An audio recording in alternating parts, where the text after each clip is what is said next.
Keesokan harinya, Vincenzo memutuskan untuk meninggalkan Italia dan kembali ke negara asalnya yaitu Korea Selatan.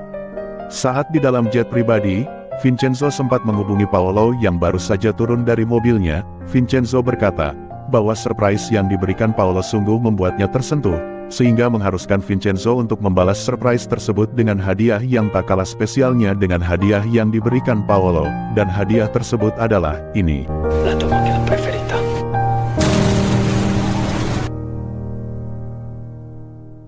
Setelah mobil kesayangan milik Paolo diledakkan, Vincenzo memperingatkan Paolo untuk tidak mengganggu kehidupannya setelah ia meninggalkan Italia. Namun jika peringatan itu dilanggar, lain kali Vincenzo akan meledakkan mobil di saat Paolo berada di dalamnya.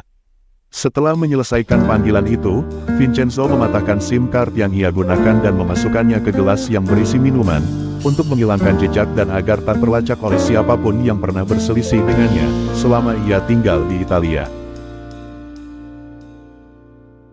Sesampainya di Korea, Vincenzo disambut oleh rekan lamanya yaitu Pak Cho, yang dulunya adalah seorang informan yang ditugaskan di Italia oleh Korea Selatan. Pak Cho tertangkap dan Vincenzo menyelamatkannya. Itu adalah awal dari hubungan mereka. Segera, Pak Cho mengantarkan Vincenzo ke sebuah gedung yang menjadi tujuannya kembali ke Korea, dan sejatinya gedung itu adalah kepunyaan Vincenzo, hanya saja demi keamanan agar tak terendus oleh intelijen Korea bahwa mafia lah pemilik gedung tersebut. Vincenzo mengatasnamakan Pak Cho untuk kepemilikan gedung tersebut, dan nama gedung itu adalah Plaza Gemga. Sesampainya di Plaza Gemga, Vincenzo diperkenalkan dengan beberapa penghuni yang tinggal di sana, dimulai dari penari, pemilik restoran Italia, guru les piano, seorang penjual makanan ringan, penjahit pakaian,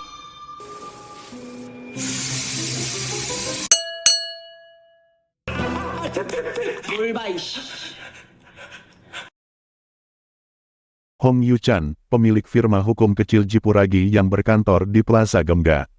Dan Hong Yu-chan juga memiliki seorang putri bernama Hong Cha-yong, seorang pengacara keras kepala yang menghalalkan segala cara demi memenangkan persidangan seperti penyuapan yang ia lakukan di adegan ini.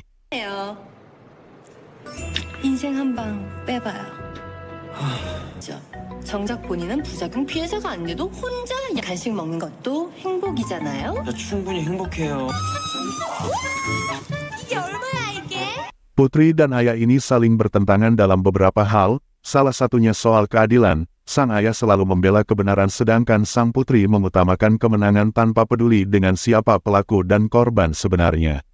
Mereka pun kerap beberapa kali berhadapan satu sama lain di persidangan untuk membela klien mereka masing-masing, dan yang pasti sang ayah membela korban ketidakadilan selaku penggugat dan putrinya membela pihak yang digugat, seperti di adegan ini.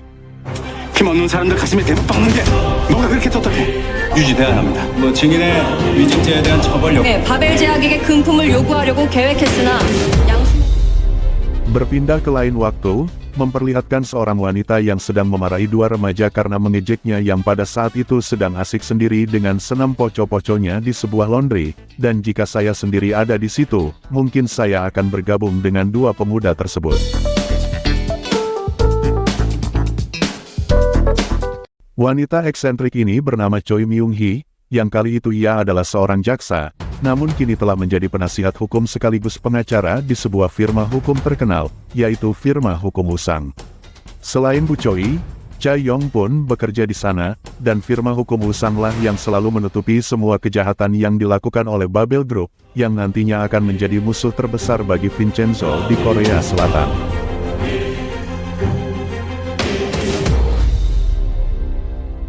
Di waktu yang berbeda, sekumpulan preman yang dipimpin oleh kita sebut aja Mas Gondrong mendatangi Plaza Gemga. Maksud dan tujuan mereka datang ke Plaza Gemga adalah meminta para penghuni untuk mengosongkan gedung secara paksa dan para jawara ini ditugaskan oleh firma hukum Usang yang tentu saja diperintahkan Babel Group yang kala itu berencana membangun gedung pencakar langit tepat di lokasi Plaza Gemga saat ini. Namun, para penghuni termasuk Pak Hong menentang hal itu. Dengan berbagai argumen hingga membuat para preman geram dan hampir bertindak kasar kepada para penghuni.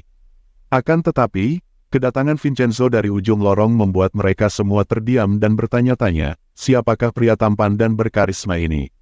Si gondrong yang terganggu dengan kehadiran Vincenzo segera menyuruh Vincenzo pergi dari tengah-tengah mereka.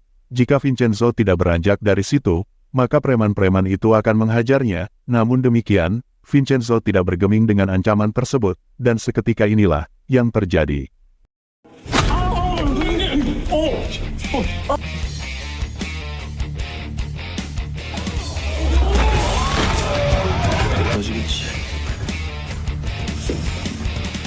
저거 말려야 되는 거 아니에요? 안 죽는다잖아요. 무덤이었어. 난 이 쓰레기 같은 야, 가만히 서, 이 새끼들아! 움직이지 마! 다들 가만히 서! 야! 찾을 거고 니들 모두